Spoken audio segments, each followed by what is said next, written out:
suis Nilou Molavi, je suis hypnothérapeute depuis 7 ans maintenant, ou 8 même, et depuis 1 an à la clinique Rive Gauche. À la base, j'ai une formation médicale de sage-femme, un métier que j'ai exercé pendant 17 ans, avant de me tourner vers l'hypnose thérapeutique.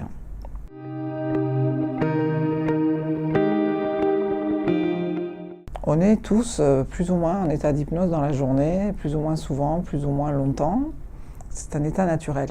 Donc il n'y a pas du tout de prise de pouvoir comme certains pensent sur quelqu'un. Par exemple, quand vous conduisez tous les jours pour aller au travail, à un moment donné vous vous dites « Ah bah tiens, je suis déjà là », en fait ça c'est un état d'hypnose. Vous étiez en train de conduire et à un moment donné vous vous êtes quand même évadé pour aller quelque part, plus ou moins loin. Voilà, c'est un état d'hypnose. Quand on regarde un film, on est en état d'hypnose plus ou moins intensément puisque on est sur son siège au cinéma, mais en fait on s'est mis dans l'histoire. C'est pour ça qu'on vit les choses ou le suspense ou la peur de manière très intense. Voilà, ça c'est un état d'hypnose naturellement. Mon rôle va être d'accompagner mon patient vers son objectif. Donc c'est lui qui va faire le cheminement, c'est lui qui est le maître du jeu en fait. Et moi je vais l'accompagner à aller puiser dans ses propres ressources pour pouvoir régler sa problématique, installer un changement, enfin ce qu'il veut.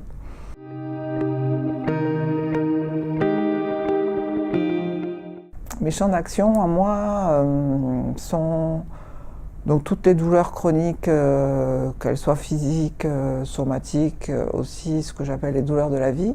Quelque chose de particulier chez la femme, les douleurs de l'endométriose. J'accompagne aussi beaucoup les patientes qui sont dans des parcours de PMA. Parfois je les vois en couple aussi, au moins 1 ou 2 fois.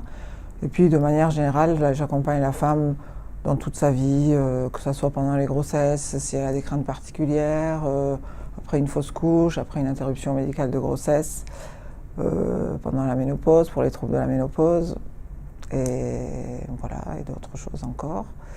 Et puis bien sûr, la prise en charge des troubles anxieux, c'est quelque chose qui marche très bien grâce à l'hypnose.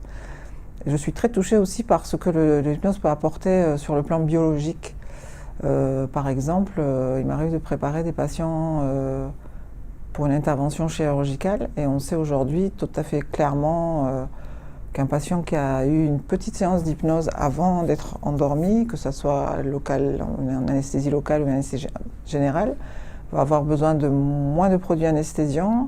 Il aura un réveil, si c'était une anesthésie générale, beaucoup plus simple et calme. Ce patient sera moins douloureux, il aura besoin de moins d'antalgiques. Enfin, il aura des suites opératoires souvent plus simples, donc peut-être d'ailleurs ce qui lui permettra de sortir plus vite de la clinique. Donc ces patients-là, en fait, moi je les vois donc pas sur place à la clinique, enfin pas avant l'intervention, je les vois en amont et je leur apprends en fait des séances d'auto-hypnose pour qu'ils puissent être autonomes et faire leurs séances la veille de l'intervention et éventuellement le matin. Et parfois, quand c'est des interventions pas très longues en loco-régional, il m'arrive aussi de leur enregistrer une séance d'auto-hypnose qu'ils peuvent même écouter pendant leur intervention.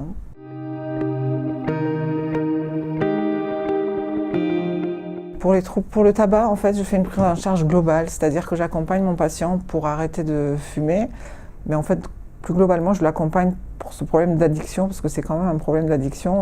Je ne suis pas trop pour les séances one-shot où on fait arrêter le patient ça se fait, arrêter de fumer, parce qu'il y a tout le reste.